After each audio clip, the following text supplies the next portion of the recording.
Hello, everybody, and welcome to Behind the Camera.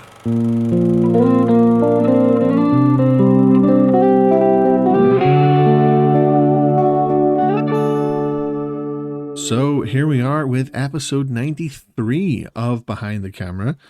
And before we get into today's show, we are very much on the road to 100 episodes of Behind the Camera. So thank you to everybody who has supported so far, whether you're new to the show or have been here since day one. Without you, we wouldn't be what we are today. So now, getting into some housekeeping, my book, Behind the Camera, The Journey So Far, is out now. Thank you to everybody who's picked up a copy, first of all. I've honestly been blown away by the reception this has gotten so far and continues to get over the last few weeks. If you'd like to grab a copy for yourself, the book is available on Amazon in both paperback and Kindle, and it's also free to read if you have Kindle Unlimited. Also, if you'd like to see more of the behind-the-scenes side of the podcast, you can also support the show on Patreon. For £3 a month, you'll get access to extra content, including a Patreon-exclusive series, your name added to the wall of patrons at the end of every episode of Behind the Camera, and much more. And finally, if you'd like to follow the show across social media, you can find my link tree in the description, which will take you to Instagram, TikTok, X, YouTube, and even the merch store. So now, getting into today's conversation. This week, I am joined by Wes Towers. Wes is the founder and owner of Uplift360, an agency which helps companies in the trades and construction sector with their online presence. We talk about Wes's background in graphic design and marketing, how this led specifically into helping those in construction, and how authenticity and human connection will always prevail over AI. Wes has also recently stepped into the world of podcasting with his show Built, Trusted, Chosen, where he talks to people within the construction industry, so be sure to also check that out. But now, here's the interview.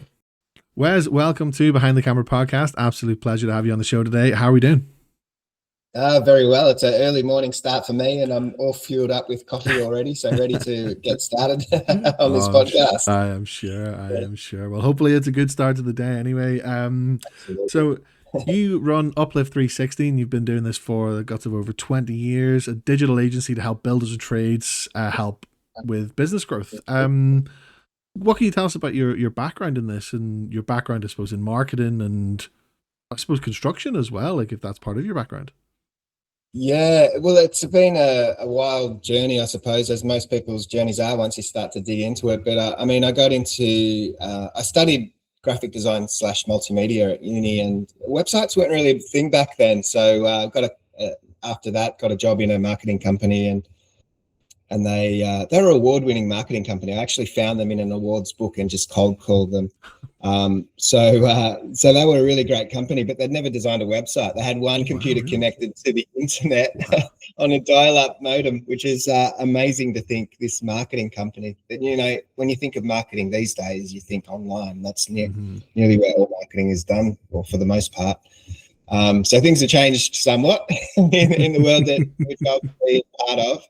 But I suppose it was a massive plus because they won a website project to do really early on. I'd only been there maybe 3 months, I think.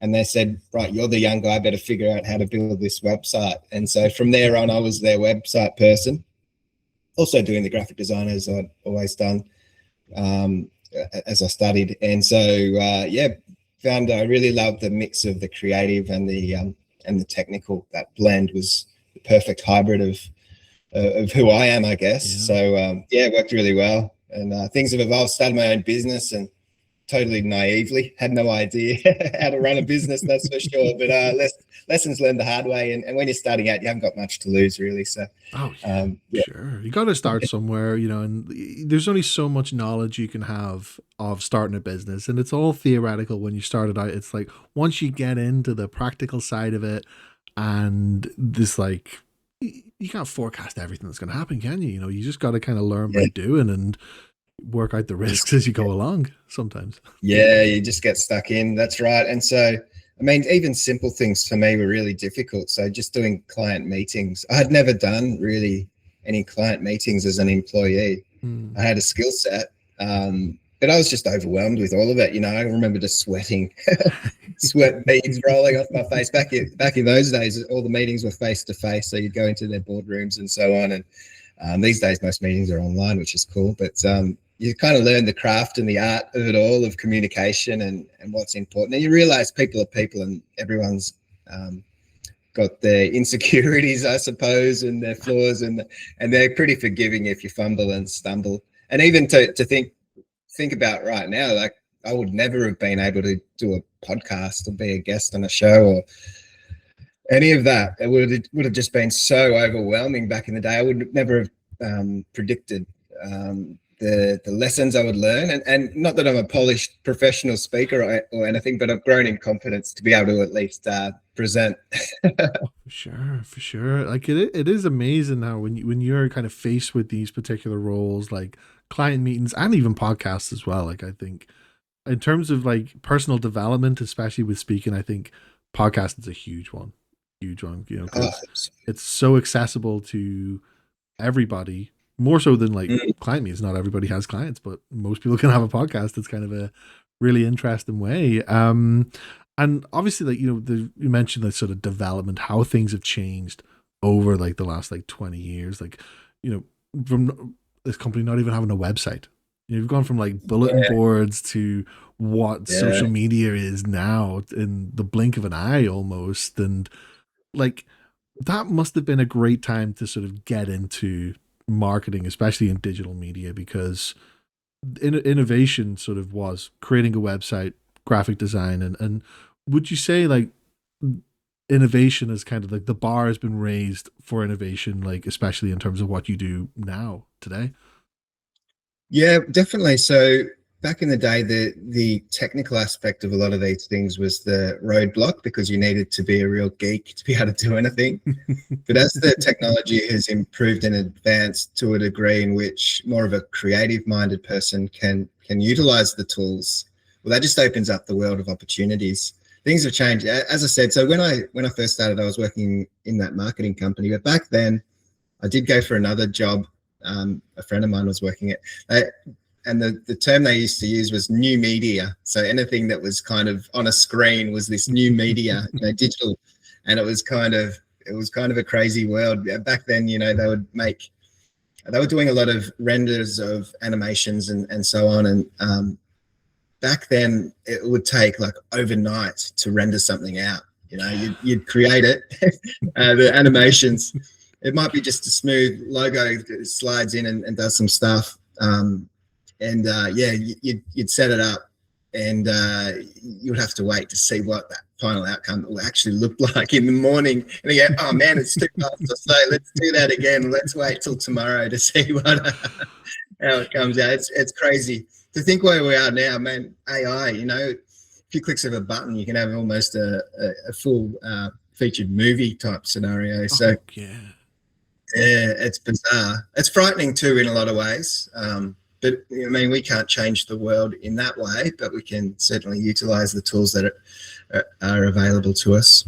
For sure, yeah. And like, when you talk about that development, you're talking about such a short period of time as well. Like, I mean, I think it's really just the 21st century, I think, has been world. It's sort of, we're 26 years into it. But in that time, you've gone from VHS to DVD. Now DVDs aren't not even a thing anymore. Like not as mass produced, and rendering going from overnight. Will things fit on a floppy disk to a USB to now it's like infinite storage space. But like to your point of AI as well. To link that to the notion of creativity. Like, do you think AI is something that is kind of abused in the sort of realm of creativity, and especially when it comes to things like graphic design and marketing? It's certainly, it's certainly made things a whole lot easier, and therefore there's a flood of sort of generic and bland stuff out there. And so while you might get away with it for the short term if you're first to use the tools, people haven't seen it before, but quickly we kind of start to see more of the same stuff. And I feel like there's a bit of pushback to that because there's a lack of authenticity. I think there's a real hunger for human connection and story. And, as humans, we've related through story. since the beginning of being beginning of time. Every culture, it seems, learnt how the world works and understood things through story. So it's hardwired into how we are. And so, whilst we can use tools and technology to make beautiful things, it can lack that authentic storytelling Mhm. and trust building aspect. So, I think from a marketing standpoint, I think that's where it's going to be. You're going to have to think in a higher level of creativity. It's a different sort of creativity because it's that high level thinking, more so than the craft of doing the design.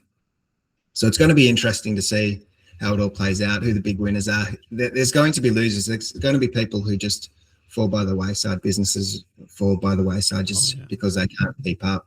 So yeah, Yeah, 100%. Like, in especially, you with yourself as a graphic designer by nature, do you kind of feel like, to link to your point about people wanting like authenticity and human connection, do you think that AI might have caused like a little bit of a mistrust in terms of that? Because I see, like, a lot of online, you see people present, like graphic designers presenting their work now, and people can't trust whether it's like their own work or if it's AI, and like that must be like a hindrance for somebody who is like kind of that creatively minded in terms of graphics. yeah, 100%. In any creative endeavor, it's a massive problem because we can't. You know, it's kind of like painting, and I think about this a lot because my son is an artist as well. So how the artistic world will evolve, but for an artist, if it's a painter, let's say, and we want to know that it was the artist's hand and that his Yeah. brush or her brush that touched the canvas that made the art.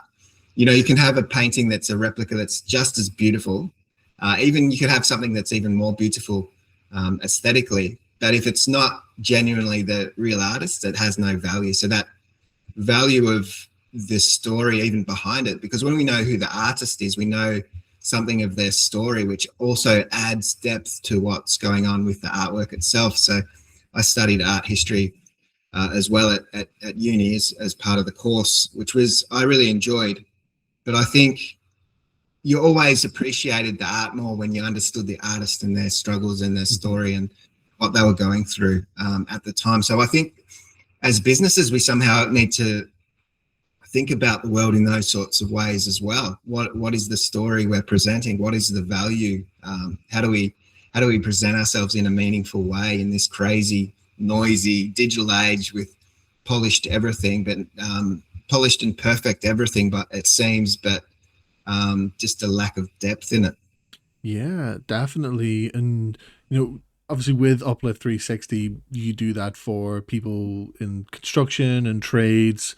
And would this kind of cover a lot of like independent traders and construction companies, or? Yeah, Yeah. yeah. So we've got clients and people often. I think you might have touched on whether I had a background in construction. I don't at all. I'm useless at picking up a hammer or I don't know what end of the screwdriver to hold those sorts of things, which is really bizarre that I work with these types of people. But it can be some tiny, subcontractor type, Mhm. electrician or a plumber or those Yeah. sorts of things. It might be himself and maybe a tiny team, but it can be right up to large international companies who do the building materials. I'm thinking of like a steel company. I've recently launched their website, so that's part of our world as well. But it's still the building materials and it's that construction. But I really love working with these types of people Yeah. because they're pragmatic, practical, down to earth, hands on. I really resonate and relate to them really well, so I can understand them. And I try to avoid technical jargon, which is a massive plus considering the industry I'm in. People geek out way too much and they tell people too much about the technology behind the thing when people really only want the outcome. What is it going to do for 100%. them? And to understand at a deeper level what they want and to try and avoid the technical talk. That's how it kind of works. Yeah, especially, with these types of trades, people who are like independent businesses, a lot of them are generational as well. Like, it's just passed down from parents, generations all the way down, and I think it's like it must be a universal thing, because where I'm from, that's very very much a thing. Like, a lot of people get into trades. But what I like about the fact that keeping everything digital, helping them with business growth, it puts these self-employed independent businesses sort of on par with like the multinational kind of corporation levels in terms of, well, we Yeah. have this is our we have a website here, this is easy to navigate, you can contact us, and it's very kind of a no nonsense approach to. And I because would you say that the sort of days of a phone number on the side of a van and you just have to see it in passing, you just pick it up and call it if you need that kind of work, would you say that those days are sort of starting to kind of fade away, and it is becoming more, if you if you want to maximize your business potential even in a local setting, you need that kind of online presence? It's well, yeah. So you need both. Ideally, you would have both. So if you're out in the field in the local community with a van with logos on it, chances are they'll remember your logo and your business name potentially, or they'll remember something of what they've seen as it scoots by Yeah. in the traffic. They're probably not going to bother jotting down your phone number because they know if you're a business, they should be able to jump on Google and find you quickly. So um, yeah, and they might just remember an aspect of what you do. You might have even done something for them years ago, but they just can't remember your business name. But they go, "Oh, that guy who was on Murdoch Road. That's a road near me." Um, and then you can just Google it. And if you've got a website with the address and everything, and the chances are, or even if you jump on ChatGPT, it'll or any other AI platform, if you've published everything about yourself on a website, the chances are that the tools will find you. So there's so many gaps where our minds are just flooded with information daily. No Mm-hmm. one's remembering. Our attention span is eroded. So we've just got to make it super simple to be found and build that trust and authority in the space we play in. So Yeah. yeah, you touched on something interesting too. So when it's generational businesses, we're working with one. We just launched a new website maybe a week or two ago now, but really interesting because the guy who still owns and runs the business is really getting on. So he who knows if he's going to be here in a week or two, that kind of scenario, but Wow. he's Yeah. still running that ship and he's so averse to anything digital. So the people, the next generation and generation again, like probably two generations after him is in the business now, and they're wanting these new things, and he doesn't believe in it. He says, "No, we've always done business by a phone call, and everyone must just phone us and order their thing every week." And so, there's always challenges in businesses that are family-run businesses, and just trying to get a happy medium so everyone's sort of happy with the outcomes.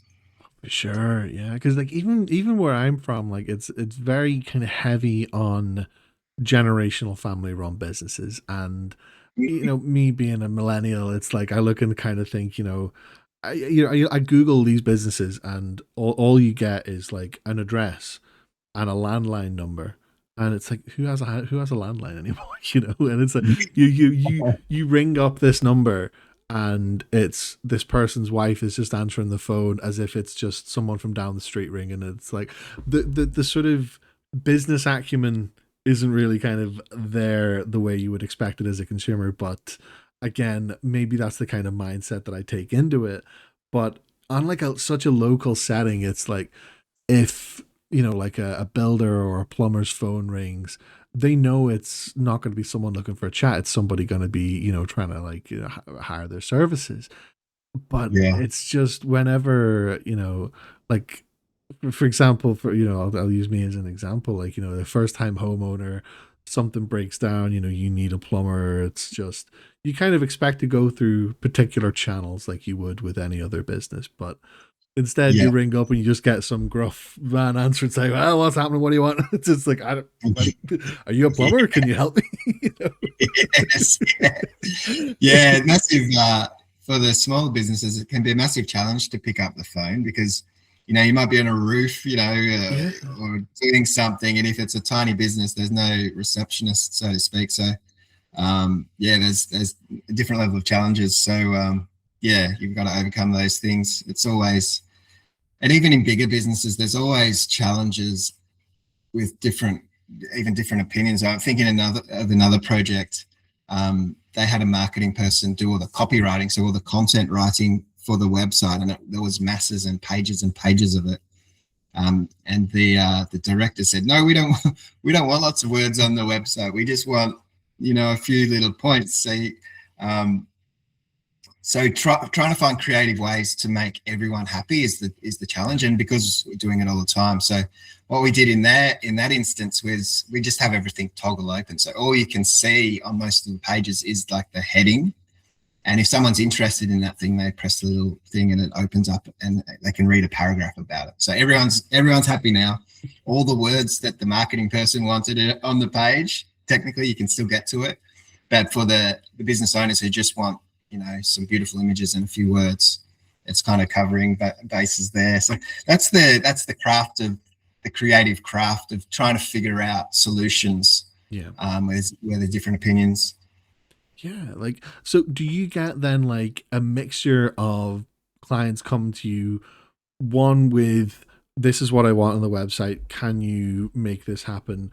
And then on the other half, get like people who are just like, look, I just want some online presence. You're the expert. You just do what you're doing. Do you get like that kind of mix of people coming to you?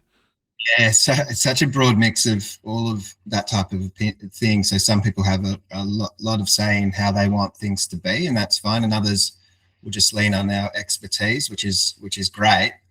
But even sometimes, if it's a bigger company, they'll have a marketing department. Yeah. And so, whilst I say I like to avoid all the technical jargon, because the marketing departments will likely have a deeper knowledge and understanding, they'll want to geek out a little bit more. So the conversation all of a sudden is more around the software and the technology and how we're going to do it, because that's where they're at. So you kind of got to think on your feet sometimes, because sometimes you don't even know exactly, it might be the first meeting and you organized it with the founder, but all of a sudden there's this marketing person involved. And so you kind of think, okay, I've got to be speaking in a way in which both these people understand and appreciate what's going on. So the communication is the key, I think, to think through again. So good, because we talked about a lot about the AI and the technology, and that's becoming easier. But the real craft in business, I think, is going to be that human connection and relationship building.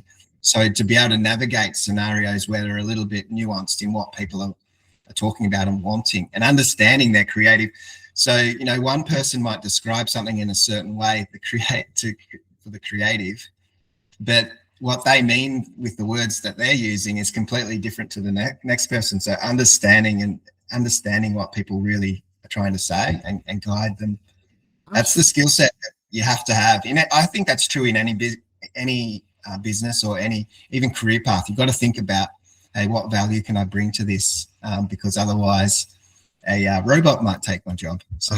Oh, for sure. Especially because when it comes to different types of clients you have, like I'm sure what they want on their websites ultimately comes down to the sort of clientele that they're looking themselves. So like if you have a big corporate construction company, they're probably the ones you're wanting to secure like the $1 million contracts, like the big high rises, blocks of flats and things like that, compared to someone who's local who, well, I think that's where the sort of human connection kind of aspect comes into it, because somebody who's local, like they know, or they're a bit tuned into how the fact that everyone is online at the moment, and that a website will be, if they're looking for a local builder, local tradesman in their area, that their website's going to be the one that comes up first. Like they're with the SEO, like that's like the big keyword at the moment, isn't it?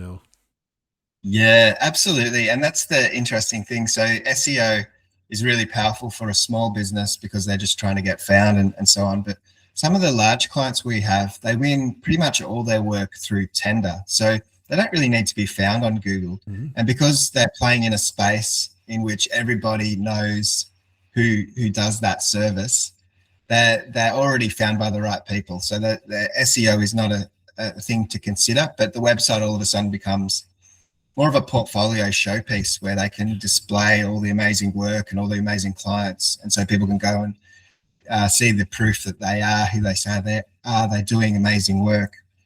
just to validate who they are in the industry. So but most of us are not at that level. It's about, for most small businesses, it's about, firstly, you've got to get found. Yeah. And you touch on something interesting as well too. So with a smaller business, and it might be generational business, or in fact, it might even be a couple-led business. This is a opportunity for a lot of these couple-led businesses. So typically a husband and wife, let's say. There's other relationships, of course, but that's a common one. And to generalize again, it might be the man, the husband who does the trade, does the work. He's out on the tools. Again, generalizing it, it doesn't have to be this way, but No, this of is what we course, see of a course. lot. Yeah. And then so the wife is more behind the scenes, doing the bookkeeping, the answering the phone, doing everything else in the office. But oftentimes they won't have thought to include the wife on the website, which is a massive win if you can, because all of a sudden you're showing some of the things people are looking for. It's very difficult to show diversity in a company where it's just you, a couple of people, but all of a sudden, at least you've got 50% employment of women, let's say, and so that's important to some people. But also just not even to think about diversity as a thing, because you can't manufacture that in a small business. No, It is what it definitely is. But people will naturally relate to someone who's somewhat like them. They'll see a photo, they'll see, oh, there's someone a little bit like me in this business, or even they'll make some conclusions. So this guy is married, they're working together, they're a stable family. There might be perceived stability in the person that they're working with. He's not some rogue just got out of jail and he's going to rip you off. He's a family man. So all these little wins you can get simply by thinking about introducing both parties of the business who are genuinely working in the business into the website, and that humanizes the brand as well. So all of a sudden you see the wife at the supermarket, if it's a local business, or down at the football club with the kids and so on, and go, oh, that's that wife of that person. They work they do that thing. So all of these little wins you can do to help establish your business and to be recognized in the industry and the location is really important. That's a really interesting point, because I know that I've seen, like, a lot of the time, we mentioned like the being recognized by like a logo or a name or anything like that, but that adds, like we said, that adds that human element to it that I think people are now missing more than ever. And the human element of things, it's funny to me, because it's the weirdest full circle moment I think that's ever happened in humanity, because with all this technological developments, people are like, wow, this is the future. Then it all of a sudden got a little bit too far, and then it's just like, no, we need people again. Like, just bring it back. It's as beneficial as things like AI are. It's things like sort of conversations with people are kind of, they've gone amiss, I think, over the last while. And I know if you take it, for instance, like somebody comes in your house to fix your boiler, they're not really going to sit and have a chat with you the entire time. But at the same time, it's kind of, if that does happen, it's nice to sort of be able to have a little bit of conversation with somebody. It's not like, unless like a robot's just come in and trying to fix your boiler. Like, that's kind of, who knows where that could be there in the next few years. Who knows? Yeah, that's it. All these little things that we can do to help with that human connection. That I was coaching my sons in basketball for a number of seasons. They're old now and they don't want to do basketball anymore. But back in those days, the guy who was running all the teams, the club, it was quite a large club, YMCA. He ran an electrician business, and I noticed he would always have his branded, polo shirt with his brand on there. So he wasn't, overtly handing out his business card, but every time you saw him, you remembered he's the guy who runs that electrical company. So it was so obvious to if you have an electrical, you don't always have an electrical need, but if you think, okay, all of a sudden you need something done, you're going to think about that guy with the little shirt and the thing, and you like him. You don't know the quality of his service, but you don't know the quality of anyone's service. You just know this guy is a nice fella. He's at the basketball club. He's helping out all the time. why wouldn't I choose him? So these sorts of things that all help. You know, leverage who you are. You're out there in the world. Get Yeah. out there if you can. If you've got a uniform, wear it even on the weekend. He was he was wearing it for sure. He was wearing it on days where he didn't need to be wearing it. But that's just the way he rolled. I think it was smart. No, of course. I've seen that as well before. Like, interestingly enough, I've seen both my mother-in-law and my father-in-law both do that. Like, just like on the weekend, the first clean polo in the pile, and it's the business top. It's just the one, and it's and of course, like when you're in that kind of local self-employed setting, it's I think it's one of those things that kind of goes a lot further than people actually realize because obviously, like in certain areas one person might be the go-to person for this. You have everyone's known within local areas and things like that. Yeah, But like obviously, if you're wearing a bit of kit, like it kind of does kind of go a little bit extra mile just in case someone's not aware because you do get people like that. Um, yeah, so with your like clients who've come to you then looking for websites, like we'll say like in the sort of smaller to medium kind of range, like what yeah. is their sort of like reasoning to kind of go into that, especially if they've never really had much of an online presence before? Is it a mixture of people just wanting to be like, look, we need a bit more growth, can you help us? Or Yeah. is there like a sort of wanting to sort of have that kind of officiality with their business kind of thing? Yeah, it can be a blend of all of those things. That what we found, I mean, a few years ago, all of the trades and construction companies were booming. There was just an abundance of work here in Australia, and it was kind of similar in a lot of parts of the world.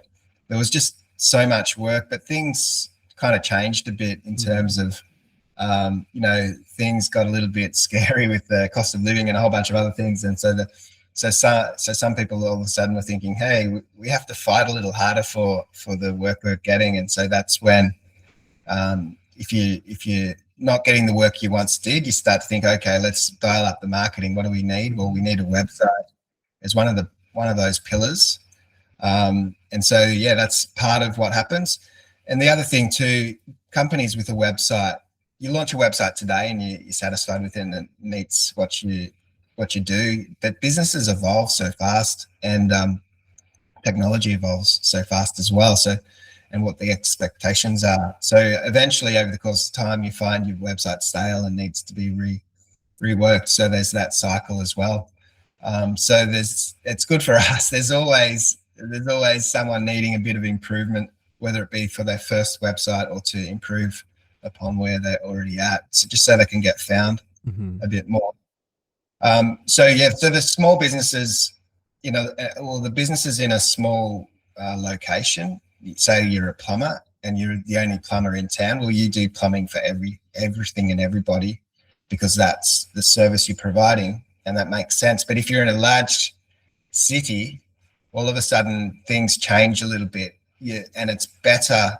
It's easier to win in a smaller niche. Mm-hmm. So the bigger the city, the bigger the location you serve, the more competition, and therefore the tighter your niche typically might be. So you'll get really specific on exactly the type of plumbing you might want to be known for. Now you might do other things as well, just on the peripheral by accident almost, but you target the exact ideal type of work and client you want to attract, and everything's geared around that. The other work flows anyway. So that's kind of the balancing act of thinking about where you are, what the competition is in that field, and dialing in your marketing message so it's suitable. Yeah, yeah, for sure. And like with a lot of like construction companies, for example, would there be like an element of employee retention that they'd have in mind whenever they're looking for like website development, for example? Like I know people who from here and people from here who've actually like lived in Australia working on construction sites who let's say they've gotten into an altercation one day, kicked off the site, but they've found themselves the next day on another site that was willing to take them on. Is that something that is not much of a thing anymore, but sites are more like looking to kind of keep the workers that they have more long term? Yeah, absolutely. So the attracting the right people into your world, into your business to work for you. I saw a massive uptick in people adding career pages to their website, and to think about their website as a marketing vehicle to attract the right types of team members, which is a really interesting thing when there was such a lack of skilled trades. There certainly was in Australia for a long time, and in some areas there still are, in others not so much. But to build out the website, all of a sudden they're not just thinking about the the customers, the clients, but they're thinking about building it in a way that people would want to work there. They want to work for a great company.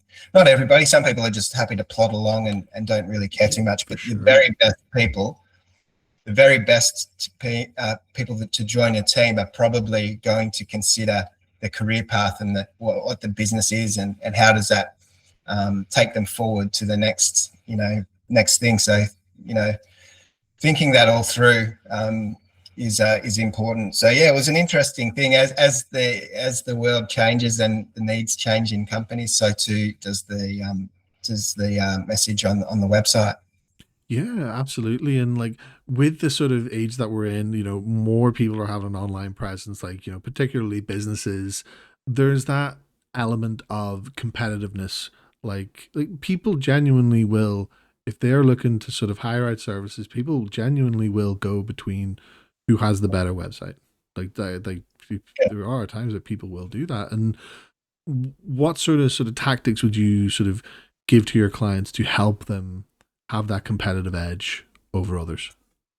Yeah, so it starts with having a really strong message. So knowing exactly who you are, who you serve, and what you bring to the table that's a little bit unique. Any points of distinction are the things you really need to highlight and focus on, because everyone else is probably educating them about the general, industry that you're working in.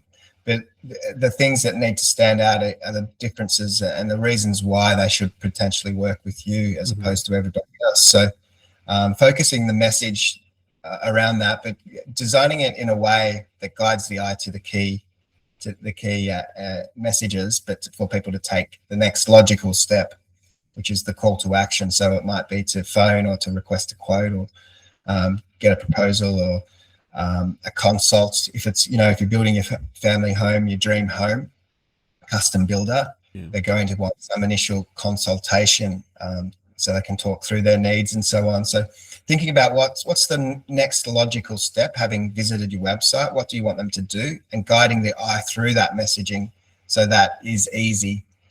Because we're not going to search around trying to find what to do next. We need to be guided as consumers, because we're so rushed with everything we do these days. And if it's not easy, they'll just go to the next website and they'll soon forget about you. So you got to capture the people while they're there.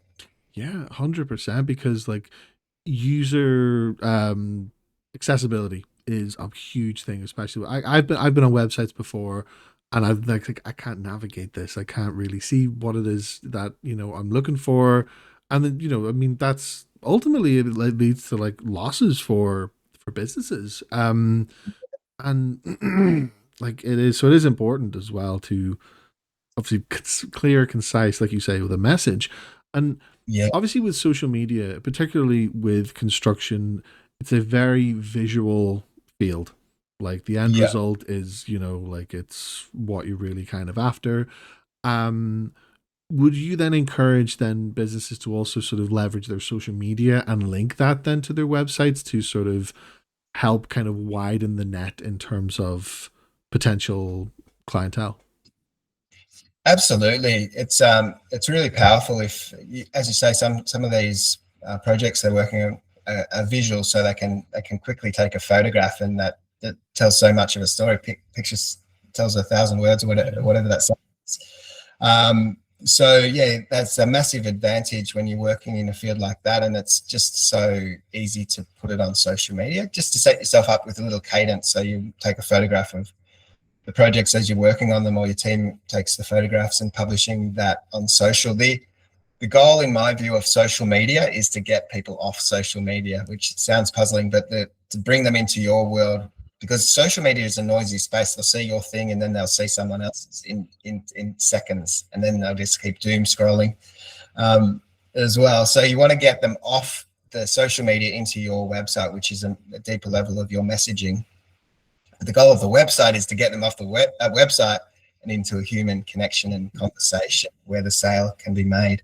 Unless you, of course, you're selling some sort of cheap widget. If you're selling a $5 widget, well, of course, just sell that thing online. But for our clients, it's normally about creating a human connection so they can do what they do best.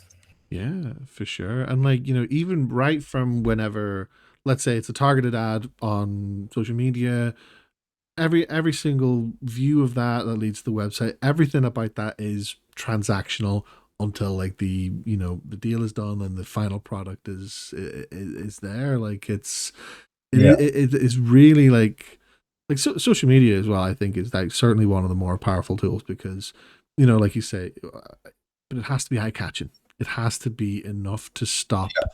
Like everything. I was saying this to somebody else recently. Like everything these days is about a hook, and like that's obviously been something that's always been there, but it's just developed over time. But like you can have your message, your sort of your mission statement, for example, but where's the hook? Like, and is that something over recent years that has become more of a factor in terms of developing websites, like keeping people engaged on the website with a hook? Yeah, 100%. That's always been the case in terms of copywriting, just the craft of having a message that engages people and keeps them engaged so they keep reading. It's always been the battle, but it feels as though because the attention spans are certainly eroded, Yeah. it needs to be even stronger and more compelling than ever before. How on earth are you going to stand out with so many other people trying to do what you're doing? It's difficult. And the other thing too, so there's that second screen phenomenon. I had my partner had some friends over from London, spending some time here in Australia, and they work in TV series and movies and so on, and building sets and all that kind of stuff.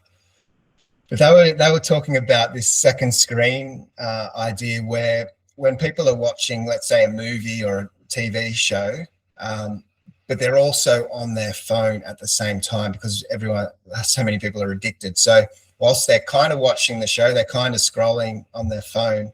And so to keep people understanding the story in which they're watching, has changed a lot because they know that eyeballs aren't on the screen all the time. Yeah. So they need to script in things so people can follow along the storyline without seeing everything, So their world's changed. It was remarkable to think about that because it's not part of my world, but it certainly echoed what's happening in my world as well. So to think about the distraction out there, how much people are distracted at any given time and focusing on multiple things, you've just really got to be bang on message to resonate and to engage people, to get them to take the next step. Yeah, for sure. And say like over the last like 10 years, we'll say, what's that kind of development been like? Obviously, because in the middle of that was COVID, and that was sort of really the peak of when short form really consumed a lot of people, more people than ever.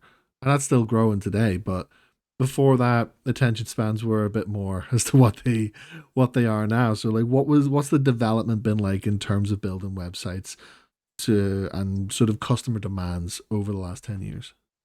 Yeah, well, the websites we're building now, they're simpler than they ever were, which is Okay. curious. In terms of the structure and the style, we always follow the format in which has been proven to convert the strongest. So, and it sounds so simple, but I mean, maybe it's not when you're not in it daily, but to put elements in places where people expect them to be so they can find them easily if they're looking for a certain thing. So, for example, you'll have a menu running along the top of your website. Well, the contact page is typically the last item, so it should be the last item because that's where people expect it. And so if someone's just coming onto your website and they need to get details about making contact or your address or something like that, they need to be able to find that super fast because they're not simple things like that just having things where people expect them to be is really powerful. So yeah, and also, I mean, to think even further back, we were just designing websites for big screens, PCs and laptops and so on.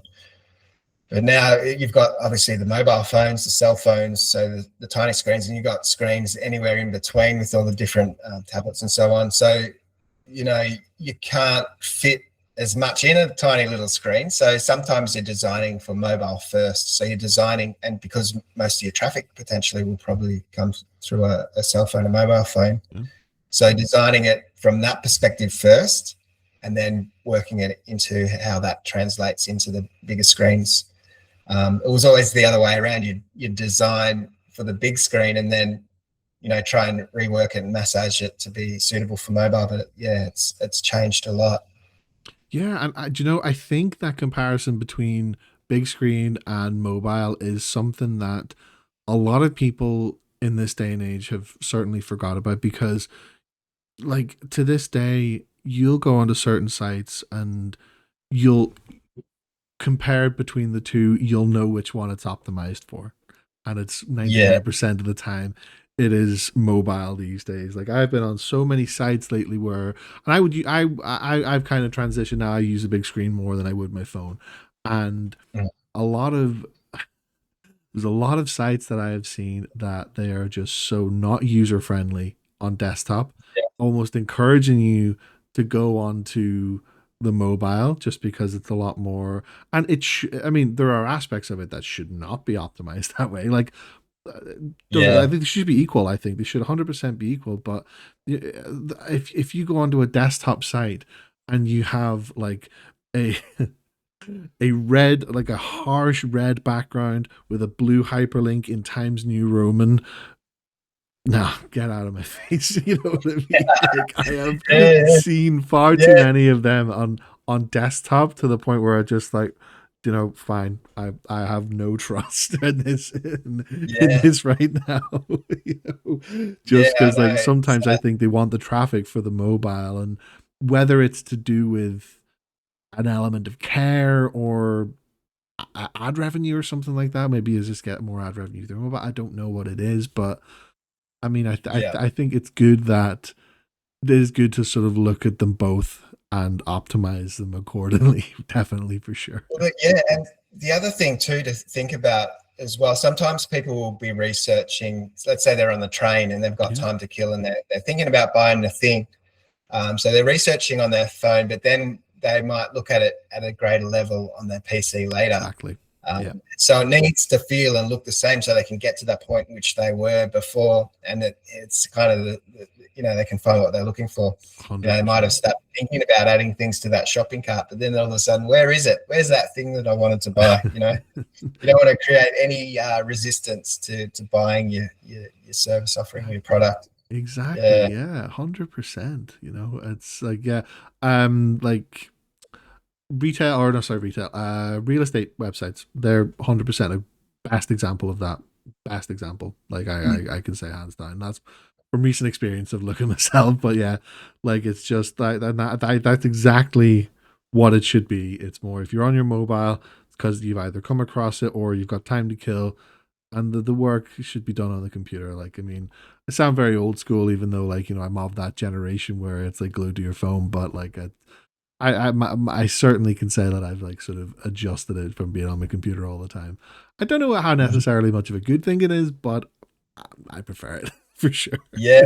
You just need to tailor for every type of user, and but prioritize for your target market. So if your product offering or your service is around a B2B thing Mhm. where people are likely to be doing their research in an office, well, then that's super important to make Yeah, sure it looks great as the priority absolutely. on the PC. But if it's an emergency plumber, let's say, like, and all they do is fix burst pipes all of a sudden, well, no one's well, unless they're already at their PC, they're probably just cracking open their phone and going to Oh dial the first one that they come across because that water's going everywhere and they just want that emergency.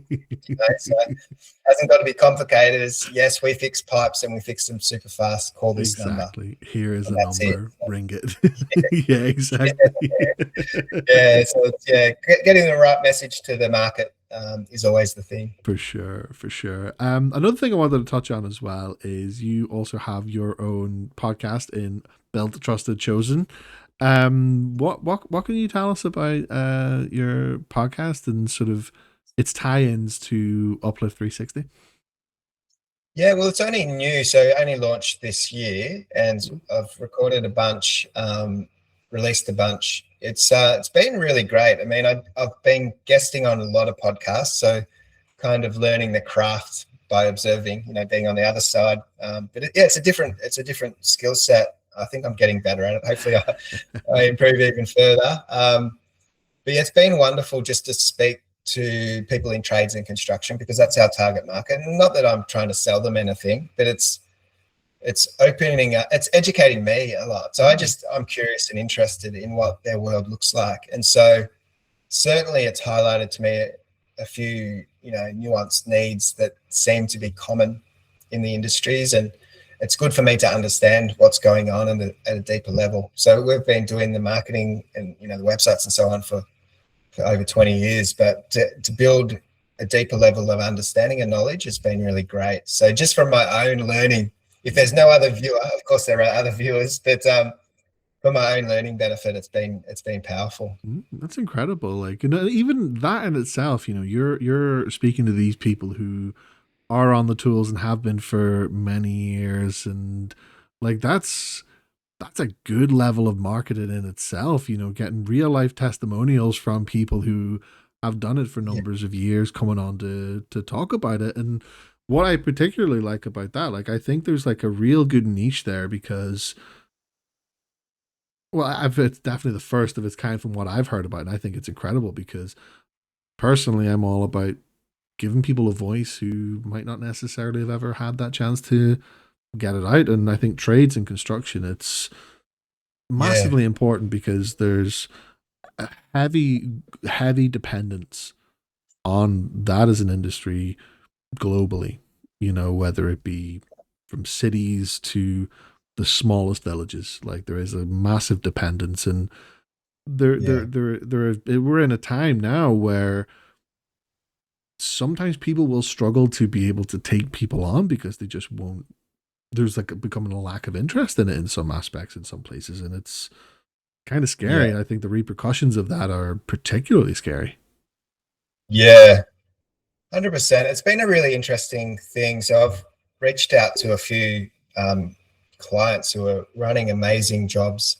They speak really well. They're really at the top of their game. But then when I say, hey, do you want to come on the podcast? It'll be great for your brand exposure and even SEO because you're getting all this content out there. Yeah. And it's, after 30 or 40 minutes, all this content will be ready and we can publish it for you and all that.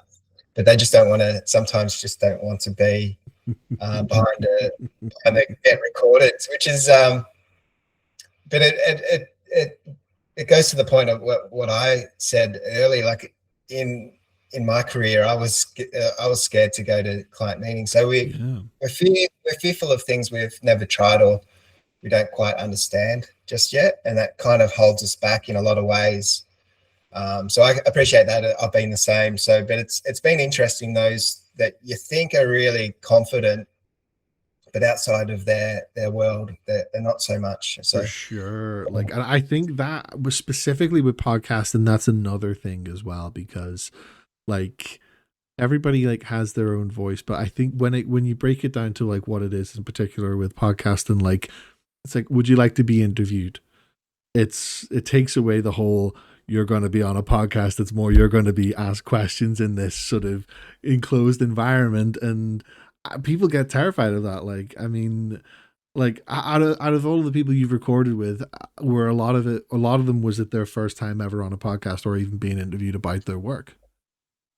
yeah, there's been a number of absolutely. It's their first Yeah. podcast, and so I'm new at hosting as well. So it's like I've kind of figured out sometimes.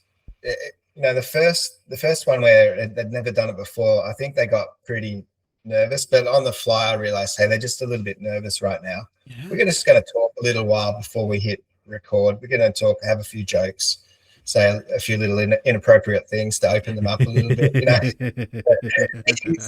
Attention. And it went pretty well. So I thought, oh yeah, that's just the part of the craft of what you've got to do.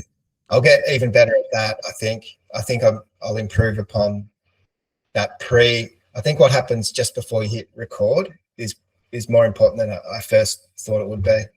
Absolutely, 100%. Like that was something that I learned as well. Like, and it's something you learn very, very quickly, but it's not something that you kind of really think about beforehand. And it's just like you Yeah, have that first like 5 minutes to just sort of talk whatever, and I think what it kind of does is like, and I think this is more a subconscious thing because I know I don't actively kind of like think it, but it sort of helps you and your guest get like a kind of feel for each other's kind of personalities and demeanor, and just it gives you an yeah, idea as to sort of like, well, okay, I say it gives you an idea as to what the interview is going to be like, not necessarily because you could have, yeah, I have had people who have been very, very dry until you bring up maybe something oddly specific, and then you can't get them to stop. It's every single person is different. And yeah, how have you found the transition of going from a guest to a host? Because I mean, I've seen from Podmatch you've done over 100 interviews, and that for a guest, like, that's phenomenal. But a hosting is a whole yeah. different thing. Like, so how have you found the transition between the two? Yeah, it's interesting. So they oftentimes, you'll ask a question and they'll answer it, but it'll have so much depth in there, and there's so Mm-hmm. many potential questions, but they'll speak for quite a while, and to try and that you'll have a question early on, and then they keep speaking, and then there's so many questions that you can't remember where you were, and then you can't even remember what you already uh, uh, spoke about, because you can't remember if it was just a question in your head or did you ask Mm. that already. It's kind of like, oh man, it's my memory needs to improve a little bit on that side of things. But I think if I just try to keep it flowing, and Yeah. so just I just try to ask the next logical question, what Mm-hmm. based on what they just said. So whilst there might have been a great question earlier on in what they were saying, that question that's sort of specific to what they just said will help it flow. And then I got to try and remember those good questions and try and massage them back in, which is the difficult part. Oh So yeah, 100%. yeah, Like, yeah, like, um, that's the thing, because depending on how long like a guest talks for, you could get like, say, maybe 2 minutes into like an 8 minute response, for example, and you think that's going to be a really good question. But then you kind of think, oh my god, is it too far gone to bring this back? And so, but like, you're right, 100%. Flow is such an important thing. yeah, But then it's like, that's the thing, yeah, it goes one of two ways.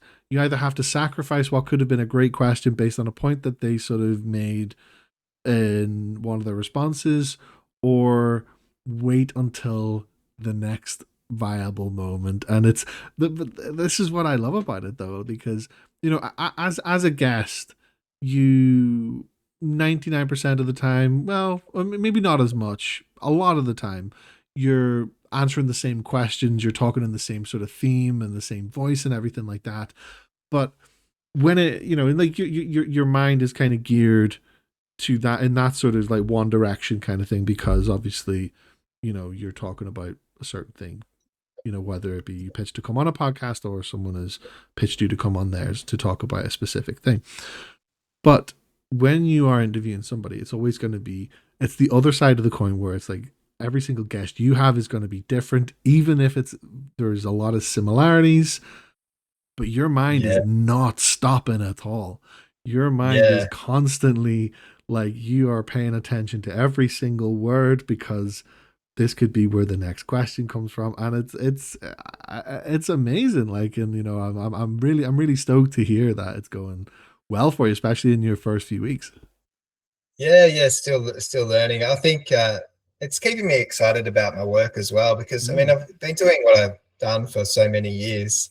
So it's just stacking a new level of understanding and knowledge on top of that, keeping me on my toes, giving me something to learn about. Yeah. But it is great for SEO. So part of what we do is search engine optimization. But when you do a podcast, it's a collaboration. So it's you and I creating content in long form, but which will also, it can be repurposed as short form, videos and so on, reels. And so one recording can create so many pieces of content that can be published in so many different places. Mm-hmm. And it's all brand mentions and, personal brand, your name or your company name as well, in so many broad range places. And so AI and Google even understand the context of what's being said out there in a broad range of places. So it's building a set of knowledge about you and your business, and so powerful to optimize what you're doing. And so that's kind of the thing I'm trying to communicate, the value of that to the guests, the potential guests. I know that they'd be great guests, but they might not see the true benefit of getting that visibility and exposure. For sure. Yeah. Like, and that's the thing. I mean, like, podcasting over the last sort of, well, I will say since COVID, really, like, there's obviously that sort of silly stereotype and stigma surrounding it. Like, but the thing is, especially right now today, if somebody ever hears, "Oh, you were on a podcast," that's amazing. Especially when it comes to sort of you know tradesmen, businessmen. It's the sort of thing. It's like, whoa, like, I mean, I want to hear about this, and chances are it's going to be so engaging for potential clients, because you always kind of, as much as you want to know what a person can do for you in terms of like their services, it's nice to kind of get to know the person behind all that. And like, Absolutely. even when you take in, and you take that plus SEO and leveraging that, all your social medias into your website and your business, it's like the perfect formula. And like, yeah, Yeah. like, but podcasting is sort of something that I think everyone should Yeah. give it a go at least once. Genuinely. Definitely. It's really good for your own learning. It helps you perfect your message as well. Like, as you say, you start to develop if you're a guest, you start to develop a suite of things you might say. It'll always be somewhat different depending on the nature of the show, but you've got a suite of things that you can share to facilitate good and interesting answers. Yeah. But yeah, being on a podcast, it does help elevate you as a person in the business and industry of whatever you're doing. A really happy moment. My daughter had some friends over, and I was just in the other room. But then I came out and they have the television on with YouTube on, and she was showing her friends different podcasts that I'd been on, and just sort of bragging about me. And I thought, oh, man, I'm so happy that she's proud of me and she's sharing. She would never have said that privately to me in person, but she was just sharing to her friends. Look at my famous dad; he's on podcast. Look, he's on the big screen here. So I was really excited about that. That was really a nice moment for me. Amazing. I love that. That is such a proud moment right there. Like, like you say, it's, you might have never said it to you in person, but like, you just walked out the room at the right possible time. Yeah, that's it. Oh man, amazing. Famous. That's it. Well, Wes, it has been an absolute pleasure having you on Behind the Camera podcast. Thank you so much for your time. Been a very, very fun chat. Just for the interest of the listeners today, where can we find you and your work? Absolutely. Uplift360.com.au is a website, and you can book a strategy call with me directly there. There's a big button on the homepage, so we can have a conversation if anything's resonated with the audience. Yeah, amazing stuff. And once again, thank you for your time. It's been a pleasure, and best of luck. Thanks, Andy. And there you have it for episode 93 of Behind the Camera.